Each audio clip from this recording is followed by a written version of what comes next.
Hop.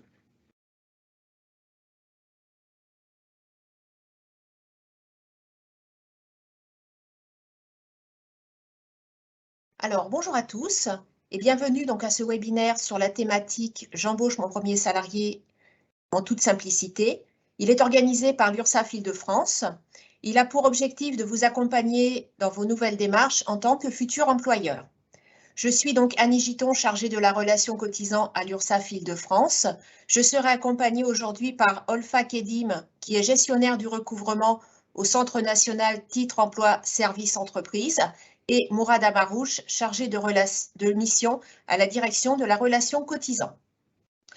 Nous allons aborder donc les différents sujets. Les premières démarches à réaliser, les cotisations sociales en tant qu'employeur, les simulateurs de revenus et les aides à l'embauche, la simplification des démarches sociales en tant qu'employeur avec le service du TES et les offres d'accompagnement. N'hésitez pas à poser vos questions dans la zone de chat prévue à cet effet et un temps de questions-réponses est prévu à l'issue de la présentation. N'hésitez pas à cliquer sur le pouce pour que les questions les plus aimées soient traitées en priorité. Nous allons maintenant débuter la présentation et souhaitons un bon webinaire à tous. Alors, tout d'abord, le sommaire. Donc, tout d'abord, la déclaration préalable à l'embauche, qu'on appelle plus simplement DPAE, les cotisations sociales, la déclaration sociale nominative, plus connue donc sous le nom de DSN, le service du TES et nos différents services. En premier, les missions de l'URSSAF. Donc, nous avons un rôle d'accompagnement pour tous les employeurs et les entrepreneurs, qui est donc bien sûr au bénéfice du développement économique et social. Nous assurons également la collecte des cotisations pour assurer le financement de la protection sociale au quotidien et un rôle de contrôle pour garantir donc les droits sociaux et l'équité entre tous. À quoi sert l'URSSAF ? Donc l'URSSAF collecte les cotisations sociales de 25 millions de salariés et de 10,25 millions d'employeurs et d'entrepreneurs. En contrepartie, il y a bien sûr une redistribution des cotisations sociales aux 880 organismes. Donc on en cite quelques-uns, l'assurance maladie, l'assurance retraite, la CAF, l'UNEDIC, qui versent bien sûr des prestations sociales auprès de millions de Français. Alors, tout d'abord, la déclaration préalable à l'embauche, donc DPAE. Alors, c'est une déclaration qui doit être effectuée, donc bien sûr, au moment où vous voulez embaucher un salarié. Elle doit être faite dans le délai de 8 jours qui suit avant la date d'embauche. C'est une déclaration obligatoire, quelle que soit la durée du contrat de travail du salarié.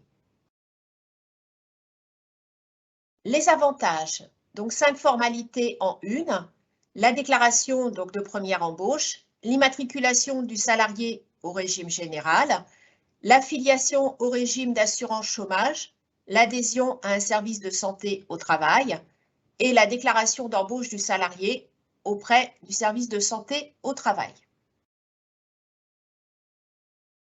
Comment s'effectue cette déclaration ? Elle s'effectue donc sur net-entreprise.fr ou due.ursaf.fr.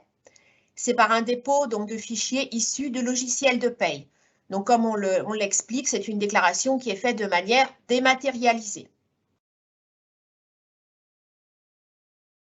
Ensuite, deuxième point, les cotisations sociales. Alors, d'un côté, on explique le mode de fonctionnement. Donc, d'un côté, on a l'employeur, de l'autre côté, donc les salariés et l'URSSAF. Donc, l'employeur verse bien sûr une rémunération nette aux salariés. En contrepartie, paie des cotisations sociales, salariales et patronales aux URSSAF.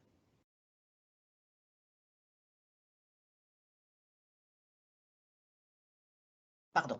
Alors, ensuite, une petite estimation donc, du montant des cotisations sociales. Donc, sur le site ursaf.fr, vous avez un simulateur qui vous permettra donc de connaître le taux de cotisation, les réductions générales, les exonérations possibles et également le montant des cotisations pour les praticiens et auxiliaires médicaux.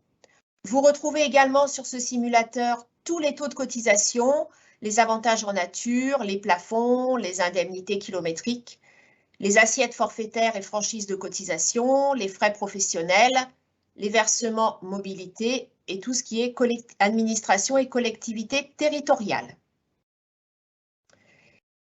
Il y a également des aides pour les jeunes entreprises.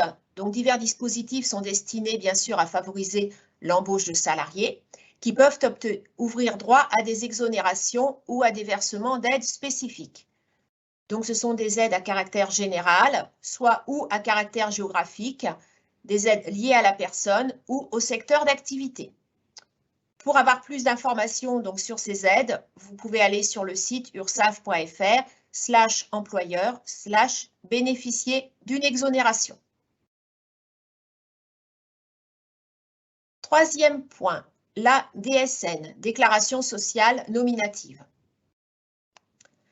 Alors, tout d'abord, qu'est-ce que c'est? C'est un mode déclaratif unique, mensuel et dématérialisé, qui permet donc de transmettre l'ensemble des déclarations périodiques aux organismes de protection sociale et qui permet également de signaler des événements, soit l'arrêt maladie du salarié, soit la fin de contrat et éventuellement d'autres événements qui peuvent se produire au cours du mois. Les avantages. Des démarches sont simplifiées, les données sont fiabilisées et sécurisées. Comment s'effectue cette déclaration? Donc, elle s'effectue à partir d'un logiciel de paye ou par l'intermédiaire d'un expert comptable. Alors, les 3/4 du temps, c'est votre expert comptable qui a le logiciel de paye et qui s'occupera bien sûr de faire les déclarations. Il faut bien sûr créer un compte en ligne et vous faites les déclarations en tant que déclarant sur net-entreprise.fr. À la fréquence mensuelle, les déclarations doivent être faites tous les mois par dépôt de fichiers ou transmission automatisée. Et bien sûr, par le biais du logiciel de paye conforme à la déclaration sociale nominative. Alors, pour nous contacter ou s'informer sur cette déclaration, vous avez donc le site dsn-info.fr, net-entreprise.fr ou le numéro de téléphone qui s'affiche 0811 376 2 fois. Je vais maintenant donc laisser la parole à mon collègue Mourad qui va vous présenter le titre Emploi Service Entreprise, le TES. Bonjour à tous. Alors, je vais enchaîner avec effectivement le dispositif titre emploi service entreprise, donc le service thèse. Alors, comme vous l'a présenté Annie, lorsque l'on embauche des salariés, on a un certain nombre de démarches obligatoires, de démarches administratives obligatoires à effectuer, qui sont plus ou moins lourdes. Et ce dispositif, justement, du titre emploi service entreprise va vous permettre de faire ces démarches de manière simplifiée, va vous aider dans ces démarches pour l'embauche de salariés, mais également pour la gestion de vos salariés. Donc, alors, qu'est-ce que c'est? C'est une offre 100% gratuite, bien entendu. Donc, si sur certains sites Internet, vous voyez des demandes pour lesquelles on vous demande de payer, alors il faut faire très attention à ça. Donc, c'est un dispositif totalement gratuit qui est proposé par le réseau des URSSAF, qui s'effectue exclusivement sur Internet. Et donc, comme je vous le disais, qui va vous permettre de simplifier les formalités sociales liées à l'embauche et à la gestion de vos salariés. Concrètement, à qui s'adresse le titre emploi-service entreprise? Le titre emploi-service entreprise s'adresse à toutes les entreprises de France métropolitaine qui relèvent du régime général. Donc, il n'y a pas de secteur d'activité imposé. Donc, vraiment, il suffit d'être une entreprise du régime général. Le dispositif s'adresse également aux entreprises de Guadeloupe, Martinique, Guyane, La Réunion et Saint-Martin, qui relèvent également du régime général, mais qui peuvent également relever du régime agricole. Donc, il y a cette spécificité pour ces entreprises qui sont basées dans ces départements ou territoires d'outre-mer. Le TES permet de gérer l'ensemble des salariés, quel que soit le type de contrat de travail. Vous pouvez utiliser le TES si vous avez des salariés en CDI ou si vous avez des salariés en CDD, contrat d'apprentissage, peu importe le type de contrat. Il faut juste être attentif. Si vous êtes, par exemple, une entreprise avec 2 salariés permanents et que vous faites appel à des CDD, vous ne pouvez pas utiliser le TES exclusivement pour vos salariés en CDD et les salariés en CDI passer par le dispositif classique, par un expert comptable, par exemple. À partir du moment où vous choisissez de passer par le TES, c'est pour tous vos salariés.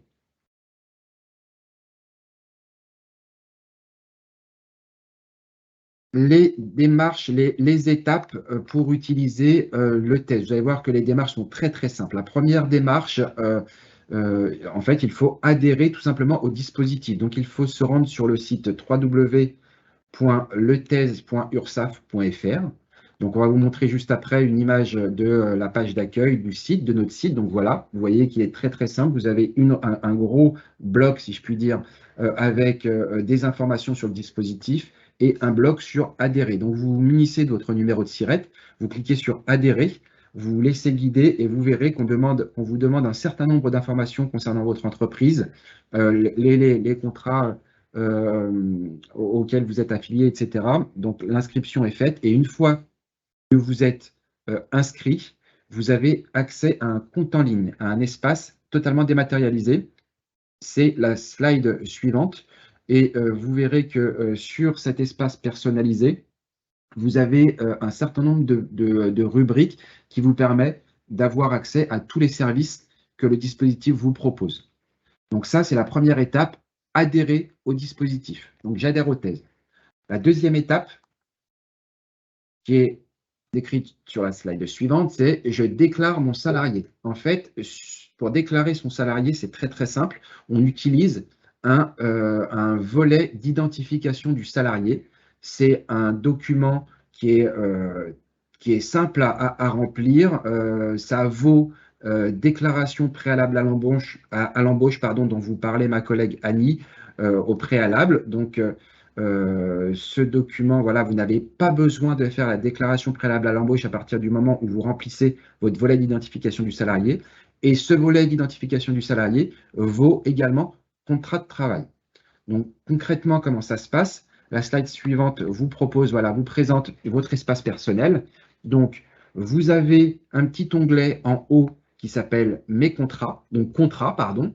Dans cet espace, dans cet onglet contrats, vous avez la possibilité de voir la liste de vos salariés, la liste de vos contrats, et si vous voulez saisir un nouveau contrat, eh bien, vous cliquez tout simplement sur saisir un nouveau contrat, et là, vous allez devoir remplir les informations concernant votre salarié.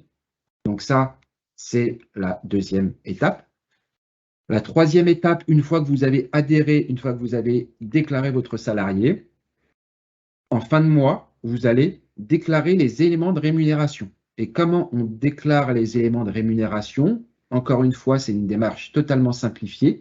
C'est par l'intermédiaire du volet social. Le volet social, là, Annie a passé, on est passé sur la diapositive de mon espace personnel. Et encore une fois, vous voyez sur mon espace personnel, dans toutes les rubriques qu'on vous propose, on vous propose un petit onglet volet social. Donc, vous avez la possibilité de récupérer les anciens volets sociaux et vous pouvez générer un nouveau volet social pour la période d'embauche de votre salarié. Donc, vous pouvez générer un nouveau volet social. Ce qui est intéressant avec ce document, c'est que c'est un document qui est très, très simple à remplir. Et surtout, si vous avez des salariés qui font à peu près le même nombre d'heures chaque mois, qui ont une activité plutôt régulière, on vous propose le volet social de la période précédente. Et s'il n'y a rien de nouveau à modifier, vous pouvez le transmettre en changeant uniquement la période d'emploi. Donc voilà, donc ça c'est très très simple. Le volet social est à envoyer entre la fin du mois et le 5e jour du mois suivant pour qu'il soit pris en compte. Et une fois cette troisième étape effectuée, il y a la quatrième étape qui se présente et en fait, vous payez les cotisations. Donc, en une seule fois, vous faites le règlement auprès de l'URSSAF, dont vous dépendez géographiquement. Et donc là, par ce règlement, vous payez l'ensemble des cotisations et contributions sociales, mais également, vous payez le prélèvement à la source de l'impôt sur le revenu si vos salariés sont imposables, bien sûr. Voilà les 4 étapes qui sont vraiment plutôt très simples. Alors, avec le TES, ce que vous pouvez, en fait, les étapes, donc je les ai dites au fur et à mesure, mais on vous le répète. Donc, le TES vous permet de faire les bulletins de paye, vous permet de faire le calcul des cotisations et contributions sociales, vous permet de faire le calcul de l'impôt sur le revenu à partir des éléments que l'administration fiscale nous a communiqués. Le titre emploi service entreprise vous permet de faire la déclaration sociale nominative. Vous voyez, la déclaration dont vous parlait ma collègue Annie, la DSN, pour laquelle il fallait un logiciel de paye bien spécifique qui répondait à une norme, etc., ou que vous étiez obligé de passer par un expert comptable, et bien, le titre emploi service le fait à votre place, le prend en charge. Le titre emploi service prend également en charge le décompte des cotisations et de l'impôt sur le revenu. Il réalise également certaines déclarations annuelles, comme par exemple l'état récapitulatif annuel, l'attestation fiscale ou la masse salariale brute annuelle. Donc là, on vous a mis une petite présentation de l'espace personnel. Donc vous voyez que dans l'espace personnel, vous avez la possibilité de retrouver dans les documents, en fait, c'est édition. Il y a une rubrique qui s'appelle édition. Vous avez la possibilité de faire une recherche par salarié. Donc, vous cherchez le salarié en question, vous bornez la période. Et pour ce salarié, pour cette période, on vous propose tous les documents qui sont nécessaires. Et vous pouvez imprimer les documents comme vous le souhaitez, les archiver, les enregistrer sur un cloud ou sur un disque dur comme vous le souhaitez. En tout cas, vous les avez à disposition 7 jours sur 7, 24 heures sur 24. Et donc, en résumé, comme je vous le disais, tout se passe par Internet. Donc, tout est fait de manière dématérialisée. Donc, il faut aller sur le www.letes.ursaf.fr. Donc, sur votre espace en ligne, vous avez toutes les fonctionnalités. Et pour vous aider, si vous avez quelque chose que vous ne comprenez pas, pour vous aider dans les démarches d'affiliation, par exemple, ou dans la déclaration des salariés, des volets sociaux, ce genre de choses, il y a un numéro unique, donc qui est le 0806 803 973. Je répète, 0806 803 973, qui est un service gratuit, qui est ouvert de 9h à 17h.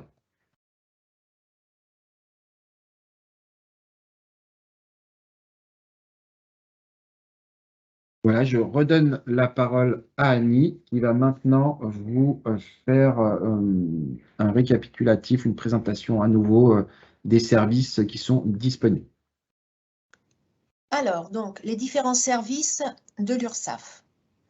Donc, au niveau des nouveaux employeurs, donc nous avons un rôle bien sûr d'accompagnement.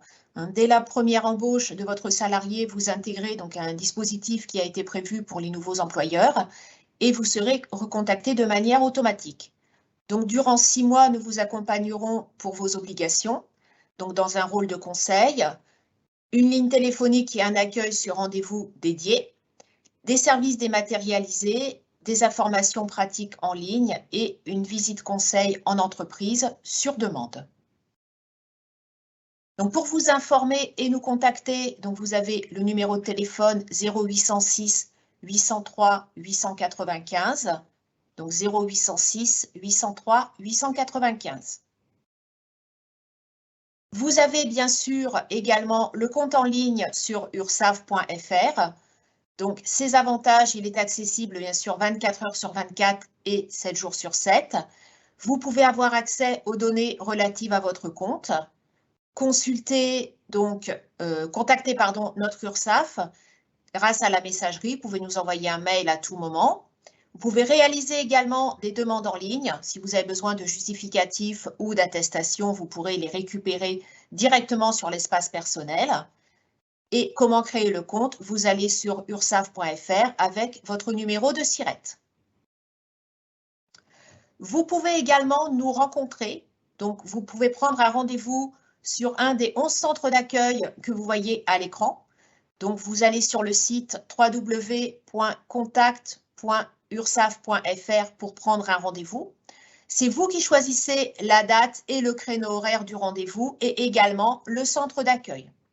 Cela peut être un rendez-vous soit en présentiel, soit au téléphone ou par webcam.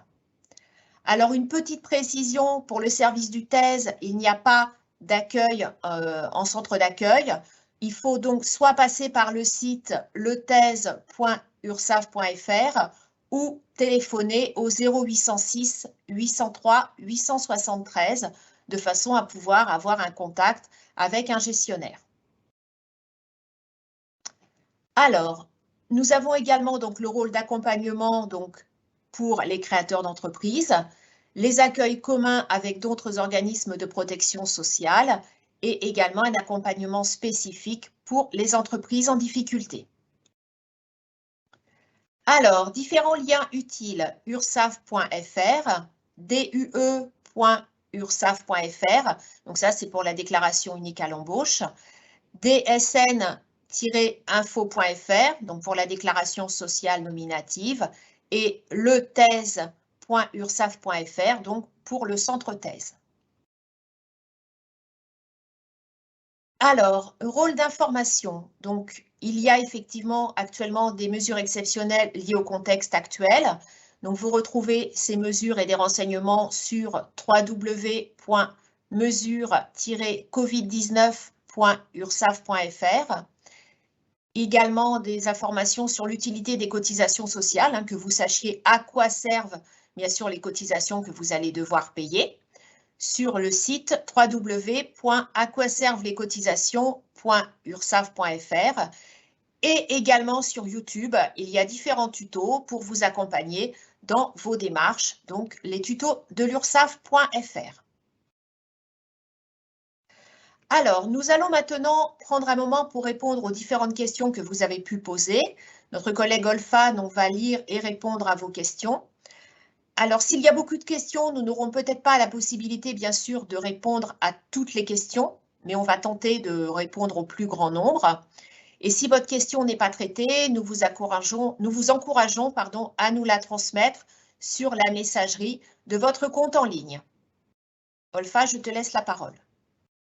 Oui, bonjour à tous. Je vous remercie d'avoir participé à ce webinaire sur la présentation du thèse et sur la présentation de tous les services qui sont offerts par l'URSSAF. Donc, nous avons pas mal de questions. Donc, je vous remercie d'avoir participé et d'avoir demandé plus d'informations. Donc, nous avons beaucoup de questions sur la DSN. Eh bien, évidemment, la DSN est prise en charge par le centre thèse. Donc, dès que la personne est enregistrée au centre thèse, qu'elle a un compte en ligne, en enregistrant le volet social de son salarié, cela envoie la DSN à tous les partenaires obligatoires, la sécurité sociale, le chômage, la CAF, la CNAV, et nous prenons en charge aussi donc, la DSN qui est envoyée depuis juillet 2021 aux partenaires comme la prévoyance et la mutuelle. Donc la DSN est prise en charge par le centre thèse. Alors, qu'est-ce que nous avons aussi comme question? Donc, on nous pose aussi la question sur l'activité partielle. Bonjour, pouvez-vous nous aider concernant les formalités pour l'activité partielle? Donc, pour les formalités, en fait, nous avons une lettre pour expliquer comment faire les démarches. Donc, ce n'est pas le centre thèse qui s'occupe des démarches, mais nous pouvons aider l'employeur à enregistrer cette activité partielle sur le volet social mensuel du salarié. Si le salarié a travaillé que 20 heures au lieu de 50 heures, nous allons l'aider à enregistrer cette information pour qu'elle soit prise en charge sur le volet social et ainsi, donc, il va payer les cotisations en fonction de ces informations précises. Alors, donc, on nous pose donc la question pour la déclaration sociale. Donc, ça, je vous ai déjà répondu. Alors, on nous pose aussi la question sur la DPAE. Bonjour, la DPAE faite par le TES permet-elle les démarches d'affiliation à la médecine du travail pour le salarié? Donc, en fait, toutes les démarches et toutes les formalités que vous effectuez au centre TES, que ce soit la DSN, la DPAE et toutes les autres démarches, sont des démarches officielles. Et donc, ce document-là qui est donc la DPAE, en fait, c'est le contrat, c'est l'identification du salarié. Vous allez, sur votre compte en ligne, vous allez imprimer ce document-là et il va vous permettre de faire toutes les démarches, que ce soit pour la médecine du travail et pour toutes les autres démarches pour en fait justifier du bien fondé de la déclaration de votre salarié. Alors, qu'est-ce que nous avons d'autre comme question? Donc, on nous parle aussi. Donc, j'ai eu plusieurs questions sur la DPAE et sur l'affiliation à la médecine du travail. Donc, on a une question. Donc, je suis en CELARL TNS, suis-je éligible au centre thèse? Je suis éligible aux thèses. Donc, en fait, le service thèse peut prendre en charge les entreprises jusqu'à 20 salariés. Mais la plupart, en fait, des personnes qui sont au centre thèse ont 2-3 salariés. Ce qui fait que toutes les entreprises sont éligibles. Tout dépend de leur activité. En fonction de leur activité, ils pourront soit travailler avec le centre thèse de Paris, soit travailler avec le centre thèse de Bordeaux. Parce que notre activité, elle est divisée en 2 centres. Donc, en fonction de son code APE, qui est le code activité, la personne va s'inscrire sur le site en ligne, sur letes.fr, et là, donc, elle va être redirigée vers son centre qui va pouvoir prendre en charge sa demande. Alors, on a une dernière question sur la gestion de la paie. Est-ce qu'elle se fait également via le TES? Et bien évidemment, le but en fait du centre TES, c'est de simplifier les démarches de l'employeur. C'est-à-dire que l'employeur va pouvoir faire toutes les démarches liées à l'embauche. Ça part donc de l'embauche du salarié jusqu'à la sortie le dernier contrat du salarié, jusqu'au dernier volet social du salarié. Donc, on prend en charge bien évidemment la paie. Donc, la paie se fait par le volet social. À partir des éléments sur le nombre d'heures travaillées, la rémunération, s'il y a des indemnités, s'il y a des informations, un congé payé, etc., on peut justement aider l'employeur à enregistrer tout cela. Et ça sera enregistré sur le volet social. Et le lendemain, hors les week-ends et les jours fériés, il va retrouver son bulletin de salaire à imprimer et à donner à son salarié. Donc alors, nous avons une question sur le recrutement des salariés. Alors, bonjour, pouvons-nous recruter tout type de salariés à l'aide du TES? Donc, comme M. Mourad vous a parlé, donc on peut avoir des CDD et des CDI. Donc, il y a certains contrats qui ne sont pas pris en charge, comme les stagiaires, parce que c'est en fonction de leur statut particulier. Par exemple, les stagiaires ne sont pas pris en charge par le centre TES. Donc là, pour les stagiaires, il faudra avoir un compte régime général classique. Mais sinon, les salariés en CDD, en CDI, en apprentissage, en contrat de professionnalisation sont pris en charge par le centre TES, bien évidemment. Alors, donc, bonjour, j'ai une autre question. Bonjour, que se passe-t-il en cas de bulletin établi hors délai? Donc, bien évidemment, nous souhaitons que tous les bulletins soient déclarés et établis dans les délais. Si le bulletin, s'il y a eu un problème, un souci qui fait que la personne n'a pas pu le faire, eh ben, on va l'enregistrer quand même. Le bulletin de salaire le volet social sera enregistré et le lendemain, l'employeur va trouver son bulletin de salaire. Il n'y a pas de pénalité, mais nous souhaitons vraiment que les personnes fassent la déclaration en temps et en heure, donc de la fin du mois jusqu'au 5e jour du mois qui suit. Alors, nous avons une autre question. Comment l'URSSAF a connaissance du taux PASS? Donc, le taux du prélèvement à la source nous est envoyé grâce à la DSN. Donc, grâce à la DSN, nous avons donc le centre des impôts, votre centre d'impôt, qui nous envoie le taux du PAS du salarié. Et donc, ce taux-là qui nous est transmis, il est indiqué sur le bulletin de salaire. Et grâce à ce taux, on peut calculer le taux du PAS. Et le taux du PAS et quand on fait la déclaration, on fait le bulletin de salaire et le lendemain, vous allez trouver le taux du PAS avec le montant qui est calculé en fonction du salaire de votre salarié. Alors, nous avons une autre question. Quand peut-on débuter le TES pour la partie fiche de paie d'un salarié s'il a débuté son poste il y a 2 mois dans l'entreprise? Nous pouvons basculer à tout moment au TES pour les payes. Oui, donc dès que la personne est chez vous depuis 2 mois, donc vous avez fait normalement vos déclarations en temps et en heure à votre URSSAF, vous pouvez basculer le 3e mois, par exemple, et le centre TES va prendre en charge les déclarations et le paiement de vos cotisations. Donc, nous avons une autre question. Bonjour, au-delà de 20 salariés, aucune équivalence au TES existe. Donc, en fait, j'ai dit 20, mais on peut aller à plus. Mais le mieux pour les entreprises de plus de 20 salariés, bien évidemment, pour la gestion de la paye, des bulletins de salaire, on en a. Il n'y en a pas beaucoup, mais on en a quand même, plus de 20 salariés. Le centre TES peut prendre en charge tout cela, mais c'est une question de facilité et de travail pour vous au quotidien. Mais sinon, nous prenons aussi les entreprises de plus de 20 salariés. Alors, donc nous avons une autre question. Alors, peut-on rejoindre le TES si l'on a déjà des salariés ou il est destiné uniquement pour les nouveaux embauchés? Bien évidemment, le centre TES est ouvert à toutes les entreprises qui ont besoin d'un service pour les aider, d'un service gratuit.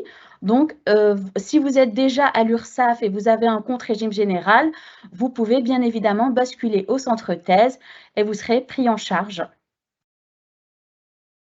Alors, nous avons également une question concernant une problématique de sécurité sociale pour un salarié étranger.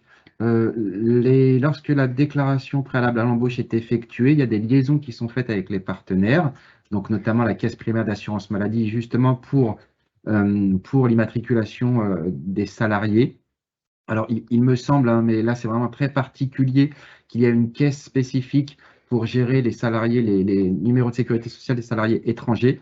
Donc, avec la preuve de la déclaration du salarié, donc soit la DPAE si vous passez par le système classique, soit par le volet d'identification du salarié si vous passez par le TES, il suffit de donner ce document à votre salarié pour que le salarié se rende lui-même auprès de cette caisse. L'employeur ne peut pas le faire, hein, c'est une démarche personnelle du salarié pour faire valoir ses droits.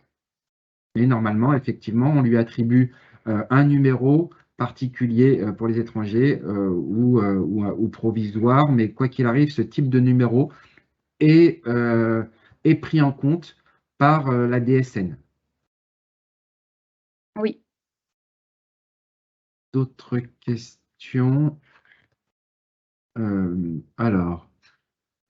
Alors, nous avons une question sur, donc, bonjour, le TES étant un service simplifié pour l'embauche et la gestion des salariés, quels sont les points non pris en compte par le TES? Donc, comme je l'ai dit tout à l'heure, en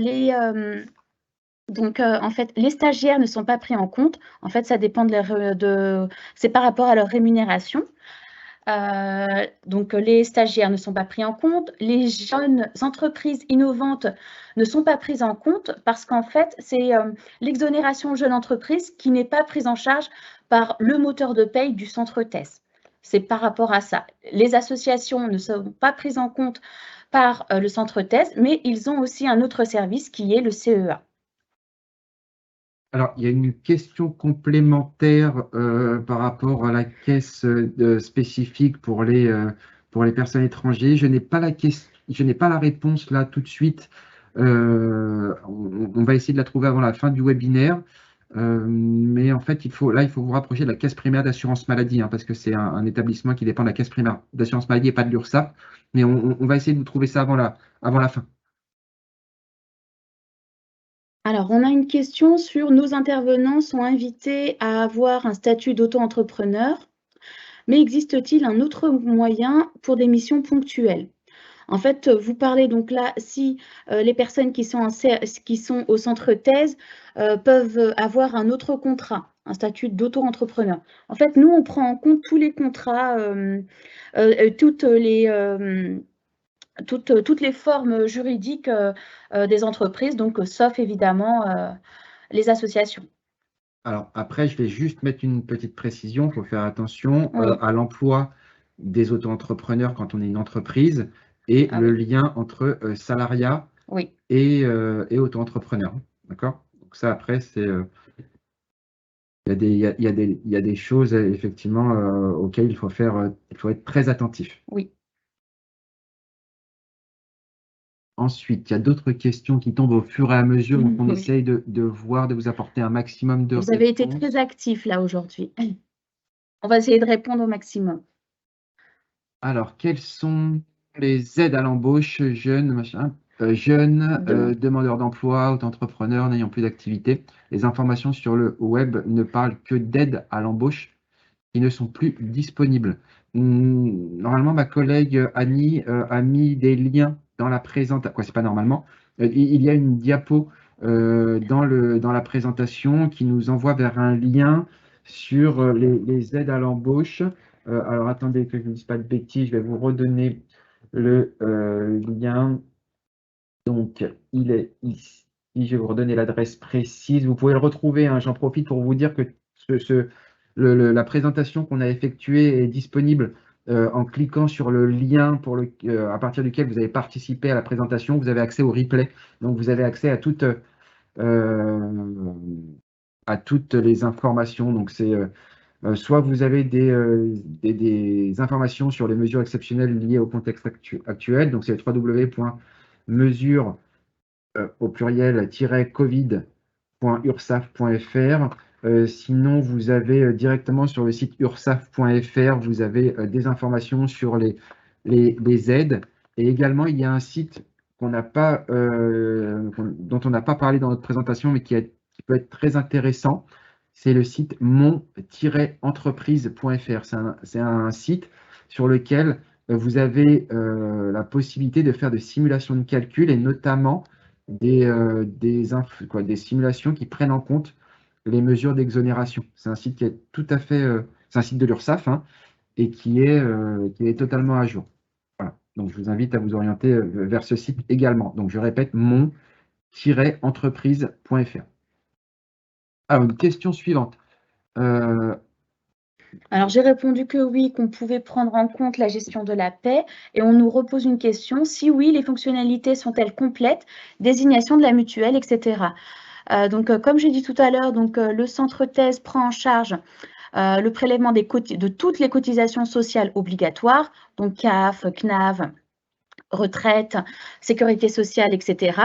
Et en plus, la mutuelle et la prévoyance. Plus le taux du PAS, bien évidemment, le prélèvement à la source. Alors, on regarde rapidement les autres questions qui tombent au fur et à mesure. Bonjour, le thèse étant un service simplifié pour l'embauche et la gestion des salariés, quels sont les points? Ça, on l'avait déjà répondu. Ensuite, donc ça, c'est la même qu'une qu'on a abordée. Il me semble que le thèse ne s'occupe pas des formalités. Alors, celle-ci, il me semble que le service thèse ne s'occupe pas des formalités de fin de contrat. Oui. Comme le calcul de solde de tout compte, attestation pour l'emploi, etc. Donc, effectivement, le centre thèse va vous aider à faire la déclaration de votre salarié, mais pour tout ce qui est solde de tout compte et l'attestation Pôle emploi, donc ça, normalement, il y a le service du Pôle emploi qui met à votre disposition toutes ces informations.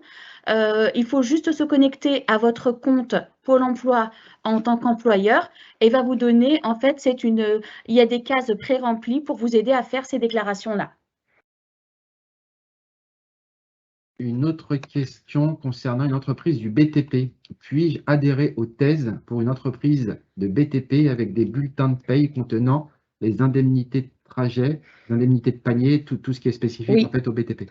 Oui, nous avons des entreprises qui viennent du BTP et donc toutes les indemnités, la caisse des congés, etc., tout ça est pris en charge par le centre TES. Une autre question concernant les exclusions du dispositif. Oui. Tout à l'heure, Olfa disait Oui. que les GIE n'étaient pas Oui. prises en compte pour le moment par le service. Est-ce qu'il y a une visibilité sur la prise en compte des JEI? Alors, donc, pas pour le moment. Donc, pour le moment, les JEI, donc les jeunes entreprises innovantes, ne sont pas prises en charge. Peut-être une évolution éventuelle. Et ça, donc, pour le savoir, il faut vraiment suivre sur la page d'accueil du site letes.fr. Et là, vous aurez plus d'informations. Mais pour le moment, ce n'est pas encore pris en charge. Donc, vous pouvez ouvrir un compte régime général classique. Et là, les exonérations sont prises en charge complètement. On est complémentaires. Voilà, quoi d'autre comme question? Alors, en cas d'erreur lors de l'établissement d'un bulletin de paye, le versement des cotisations ayant déjà eu lieu, comment s'effectue la régularisation en cas de trop versé? Bien évidemment, on est humain, on peut se tromper lors de l'enregistrement du volet social. Donc, si on a trop payé de cotisations, il y a une régule qui se fait sur le prochain décompte de cotisation. C'est-à-dire, on envoie, donc normalement, vous avez la main pour modifier le volet social sur lequel il y a eu l'erreur. Donc, on a 3 ans pour modifier un volet social. Sinon, après, donc, on n'a plus la main dessus. Il faut vraiment écrire aux thèses. Donc, après, à partir de là, donc si c'est vraiment dans les 3 ans, vous pouvez faire la modification. Il y a un recalcul qui se fait et vous allez recevoir le lendemain, hors jour férié et week-end, vous allez recevoir le bulletin de salaire qui sera modifié. Et le prochain décompte, donc le décompte qui vient juste après, il va tenir compte de cette information. Donc, si vous avez trop payé, il y aura un recalcul et du coup, vous paierez moins pour les prochains prélèvements de cotisation. Il y a une question, la question suivante, c'est une question sur les formes juridiques. En fait, je suis une CELAS, puis-je adhérer aux thèses? En fait, il ne me semble pas, mais on va vous le confirmer, que la forme juridique ait une incidence sur l'adhésion au dispositif. On regarde si effectivement, comme vous le disait Olfa, si par rapport aux salariés que vous avez ou votre statut JEI, vous pouvez adhérer ou non aux thèses, mais la forme juridique n'est pas un critère de, entre guillemets, sélection pour bénéficier ou non de ce dispositif. En fait, la forme juridique va nous permettre de savoir si vous êtes une association ou pas. Donc, si ce n'est pas une association, vous pouvez adhérer au centre thèse. L'association, elle a un service dédié qui est le CEA. Le chèque emploi. Service. Le chèque emploi. Entreprise. Chèque emploi. Association. Association. On va y arriver. Alors, une autre question. Bonjour, au moment de l'embauche par le thèse, il est demandé un certain nombre d'informations concernant les employés, niveau échelon. Ce n'est pas évident d'informer le questionnaire. Est-ce que le numéro téléphonique fourni peut nous accompagner pour compléter ces informations? Alors, je vais vous répondre en fait. Donc, toutes les démarches qui sont du droit du travail de votre salarié, de la convention collective, l'employeur est tenu de savoir toutes ces informations.